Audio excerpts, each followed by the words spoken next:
Russian territory sucks is really the very, very short version. I mean, you guys think that German agricultural land is a little questionable, but the outcome per hectare in Russia is less than a quarter of what you can pull off in Germany. And so the only way that they've ever found that they can exist is to run a rail system throughout their entire network. The problem is the growing season is so short, so they need more and more land to achieve the same thing. And when you don't have a very high density of capital like you do in Germany, that means the only way that you can get more income is to expand, and you become less and less and less dense. Well, anyone with a tank can disrupt that. So Russian history through the ages is about getting invaded from every possible direction. And the only way that they've ever found that this sort of low capital environment can be protected is if they continue to expand until they reach geographic blocking points where you can't run a Mongol horde through. And then they focus their relatively low-tech troops on the access points in between. And unfortunately for the Ukrainians do not control any of those access points. But they're on the way to the two most important ones, one of which is in Romania and one of which is in central Poland. The question was never, will the Russians invade Ukraine or will they try to take the whole country? They were always going to try to do this again, I might add. It was how long did they think they were going to need once they absorb Ukraine before they come for Warsaw? This has always been the beginning of a much broader military conflict, and I would argue that a lot of Europe is not ready for phase 2 yet. That's the geographic side. The demographic side is much simpler. The Russian population is dying out. Between World War I and Brezhnev and World War II and famines and then the post-Cold War collapse, this is the last generation that the Russians are going to have enough men of fighting age to attempt a military solution to their geographic problems. So the war was always going to happen, and it was always going to happen about now. The Russians, if they cannot achieve what they're after here, this is the end of the Russian Federation, and they know it.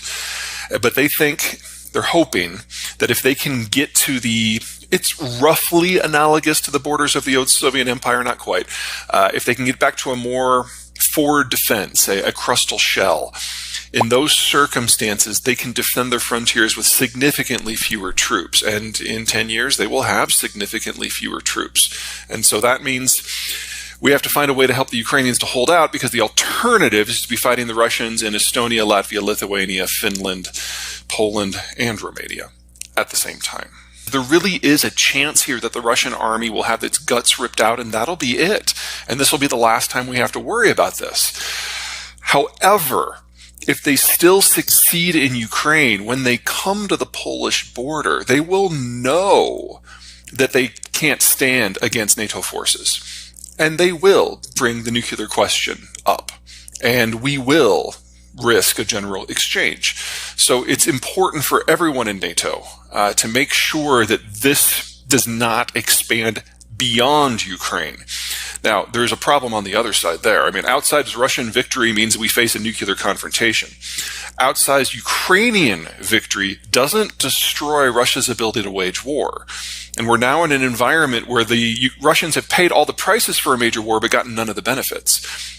That's not going to last. So even if the Ukrainians are able to liberate Crimea and the Donbass, the Russians will try again and again and again until they can't.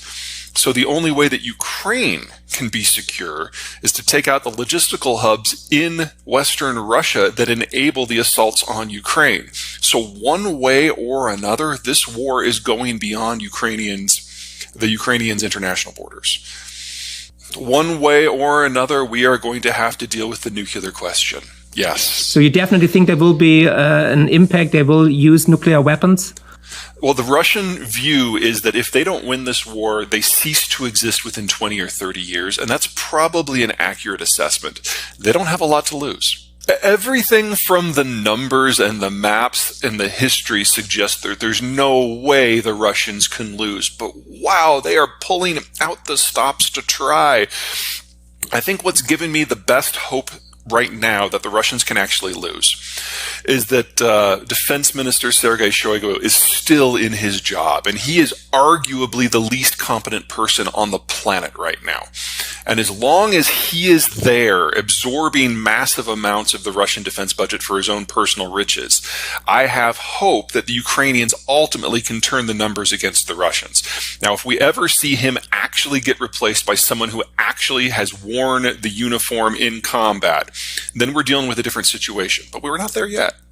Well, there's always going to be the possibility for and I don't mean this in a jaded way, there's always the possibility for a French-style armistice, where everything just freezes for a while. But the Russians will only use that as an attempt to rearm, because if they stop where they are right now, even if they hold all the territory they have today, that's a loss for them. That means they're actually in a less advantageous strategic environment than they were at the first day of the war. So they have to press this. This is about national survival for them. And phase 2 is Romania and Poland and Finland. And Estonia, and Latvia, and Lithuania. And based on how the chips fall in Moscow these days, perhaps Finland. In absent, there are 3 major wars that I detail, and the Ukraine conflict and what I call the Twilight War of Russia is only one of the 3. There's going to be another one in the Persian Gulf between the Iranians and the Saudis, and one in the East Asian Rim among the naval powers there, primarily Japan and China. But Iran and Saudi Arabia just came closer together again with the help of China. Don't you think this is from the table? Yeah, the word that I'm getting is that the Chinese literally cut checks to both sides to sign. And before you say that is artificial and why would the Chinese do it, we did that with Egypt and Israel. So it's not all that strange of a possibility. Now, in the case of the United States, we have kept cutting checks to them and the Palestinians and the Jordanians in order to buy peace in that region. I find it unlikely that the Chinese are going to do this for an extended period of time in the Gulf. We'll see. Okay.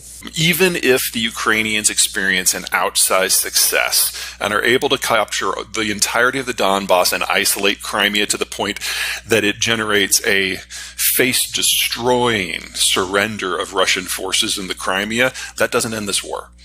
Okay. At that point, the Russians will start a new assault as soon as they're able, and then the Ukrainians would have to decide when and how to cross the border and neutralize those logistical hubs. Specifically, we're talking Belgorod, just north of Kharkiv, and Rostov-on-Don, which is where all the Crimean supplies and a fair amount of the Donbass supplies come in. Both of those cities would have to be removed from the equation.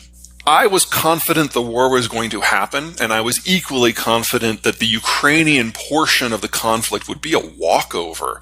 And to have even the fact that at that last question that, how can the Ukrainians do?